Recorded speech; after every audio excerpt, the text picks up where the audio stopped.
d'obtenir quelques informations de la part d'un responsable de la police locale.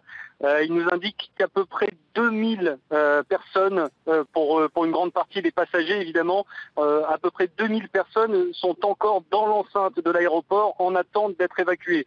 Donc il y a encore beaucoup de monde dans cet aéroport.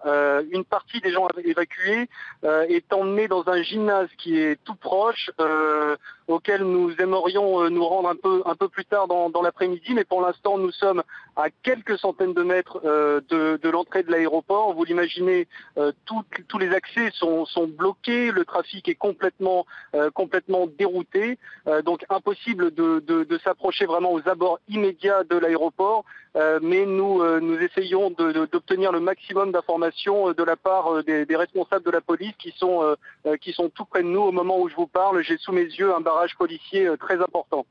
Le procureur a parlé d'une attaque suicide. Est-ce qu'on en sait un peu plus sur le mode opératoire des terroristes ? Alors, de l'endroit où je me trouve et d'après les informations que j'ai moi-même obtenues de première main, je ne me hasarderai pas à donner de confirmation sur ce point exact.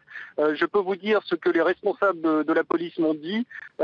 J'ai notamment entendu de la part de l'un d'eux qu'une explosion contrôlée a effectivement eu lieu à l'aéroport. C'est une information qui était déjà tombée il y a un certain moment.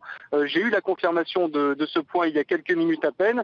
Vers 14 h, une explosion contrôlée a bien eu lieu, mais la police ne donne pas de précision sur ce qui a été explosé exactement. On ne sait pas ce que c'est. Est-ce que c'était un dispositif explosif? Est-ce que c'était un simple bagage abandonné? Aucune confirmation officielle pour l'instant. Merci Jonathan, en direct de l'aéroport.